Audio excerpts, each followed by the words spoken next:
Hello दोस्तों, सब छोटे बड़े से सबसे राधे राधे। हम सुशीला लोकगीत एक गाना लेके आई हूँ। अगर पसंद लगे वहीं हरे तो ज़रूर कमेंट करना।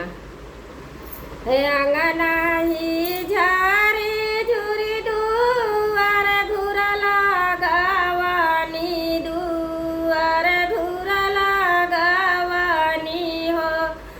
जमी गईले चाना का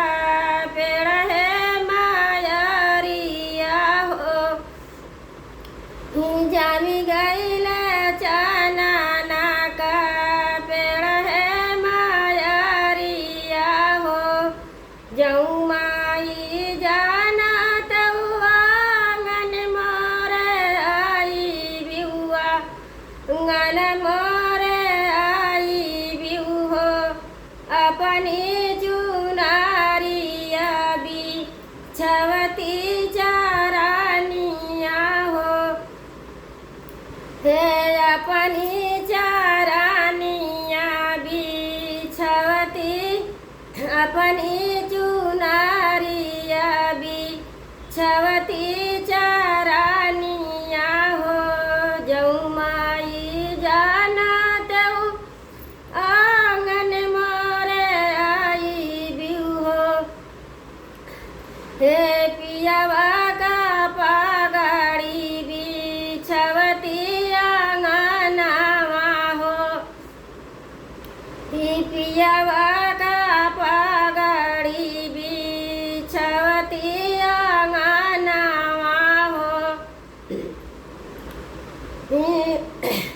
अंगनाई झारी झुरी दुआर घुरला गावानी दुआर घुरला गावानी हो जमी गईले चाना का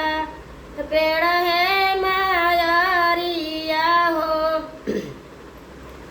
जऊ माई जाना तऊ आंगन मोरे आई बिहुआ आंगन मोरे आई बिहु हो बिटिया का चुनारी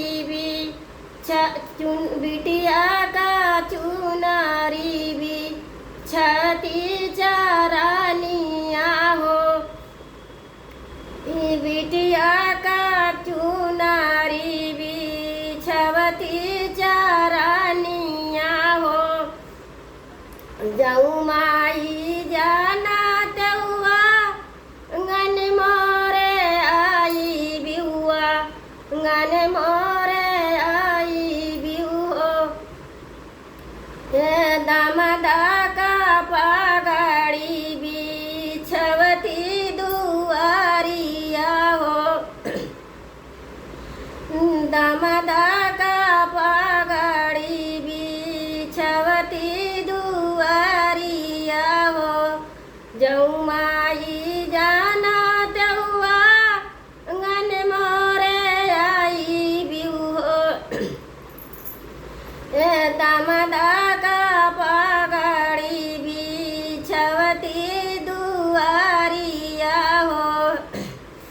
अंगना माई झारी झुरी दुआर घुरला गावानी दुआर घुरला गावानी हो जमी गईले चाना का पेड़ है मायरिया हो जऊ माई जाना तऊ आंगन मोरे आई बिहु हो बहुहर का चुनारी बिछवती चारानिया हो बहुहर का चुनारी बिछवती चारानिया हो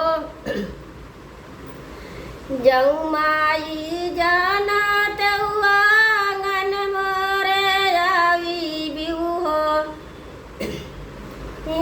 बेटा का पगाड़ी बिछवती आंगनवा हो बेटा का पगाड़ी बिछवती आंगनवा हो अंगना नाही झारी झुरी दुवारे घुरला गावानी दुवारे घुरला गावानी हो जमी गईले चानाना का पेड़ हे मायारिया हो जमी गईले चानाना का पेड़